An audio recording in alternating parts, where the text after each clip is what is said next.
Let me show you something.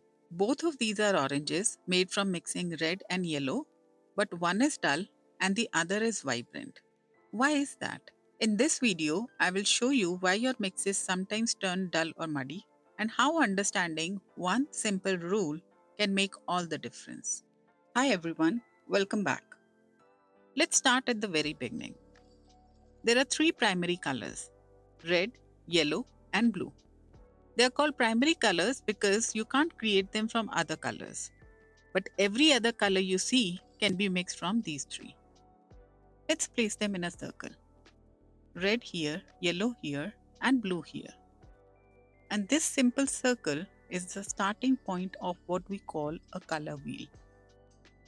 The primaries occupy three main points on the wheel, and between them is where all other colors live. When we mix these primaries in pairs, we get the secondaries. Red and yellow makes orange, yellow and blue makes green, and blue and red make purple. So now we have six colors in total, the three primaries and the three secondaries, and this forms the basic structure of the color wheel. The color wheel doesn't just stop at six colors. There are many in between colors as well.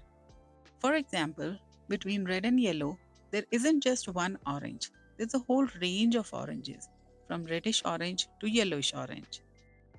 Between yellow and blue, there are greens from yellow greens to blue greens. And between red and blue, there's the entire purple family from reddish purples to bluish purples. Let's understand this a little more. For example, let's look at the oranges. We know that to make orange, we mix red and yellow. Now, how are different oranges created between them?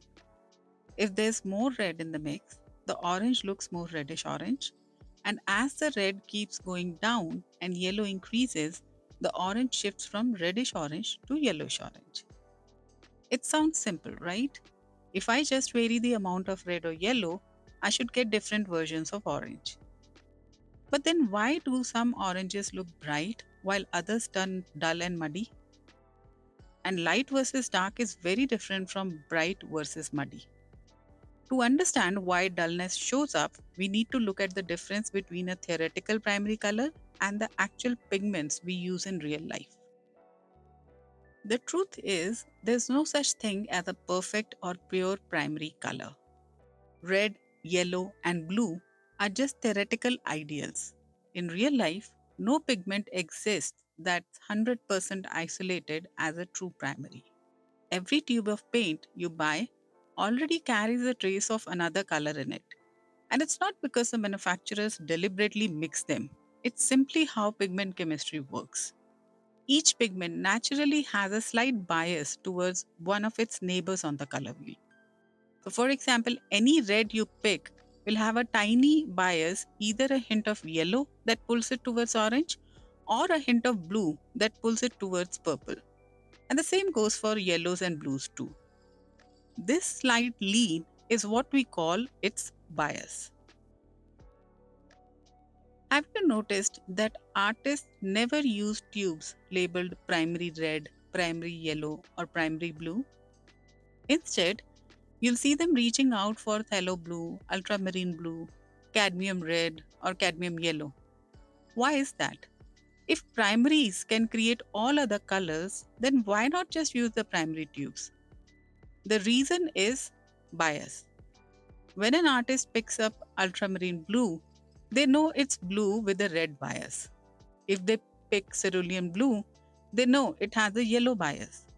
But if they pick a generic primary blue, they have no clue whether its bias is towards red or yellow. And we'll see shortly why this information is so important and how not knowing it can completely change your mix. But before we see how bias affect your mixes, we need to understand one more key concept.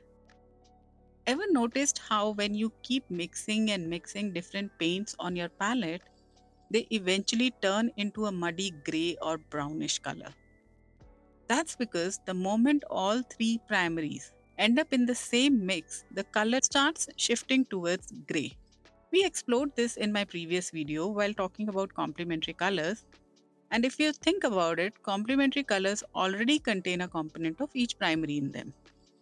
Even if you didn't watch that video, let's test it right now. Here's red, yellow, and blue. Watch what happens as I mix them together. See how the mix moves towards gray? That's because all the three primaries are now in the mix, and this concept is really important for what's coming next. Let's bring back the question we parked earlier. How does knowing bias actually help us? Let's go one by one. Blue can have two types of bias. It can lean towards red or towards yellow. Red can have a bias towards blue or yellow, and yellow can have a bias towards red or blue. Now let's try to mix a green. We know that green is made by mixing blue and yellow. And since both blue and yellow can come with two variations, we now have four possible combinations. Let's see what happens when we actually mix them. I have two blues here, ultramarine blue, which leans towards red, and cerulean blue, which leans towards yellow. And two yellows, cadmium yellow medium with a red bias and cadmium yellow light with a blue bias. Now let's create greens using each of these combinations.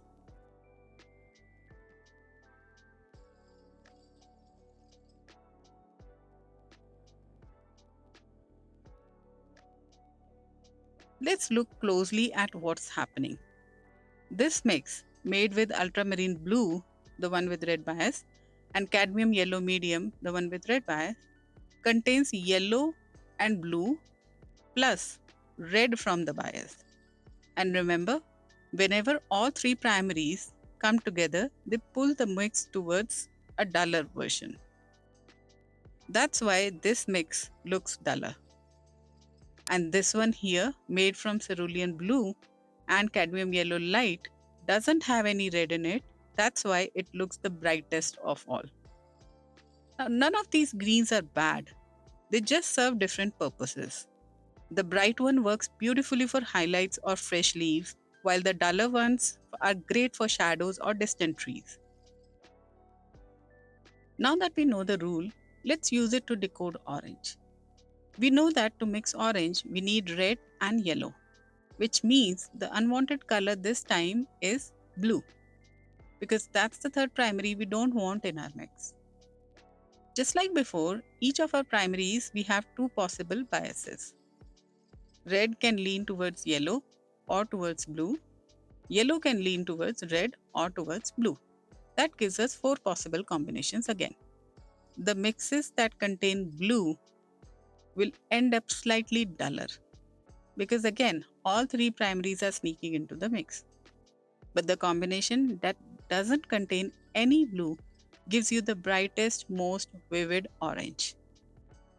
Now that you understand this rule, try experimenting with your own paints and see if you can spot when that third primary sneaks in. You'll start recognizing patterns, and once that clicks, the color mixing will never feel random again. And now it's your turn. Can you use the same logic and tell me in the comments how can we achieve the brightest purple? I'll reveal the answer in the next video. In my next video, we'll take this a step further. I'll show you how to recognize the bias inside any color tube. So when I say ultramarine blue has a red bias, you'll know exactly how I know that. We'll also connect this directly to warm and cool colors and finally make sense of a topic that often leaves everyone a little confused. For now, I'll leave you with a few common colors and their biases so that you can start experimenting with confidence. Keep exploring and practicing, and with time, any remaining confusion about color mixing will simply fade away. Thanks for watching, and I'll see you in the next one.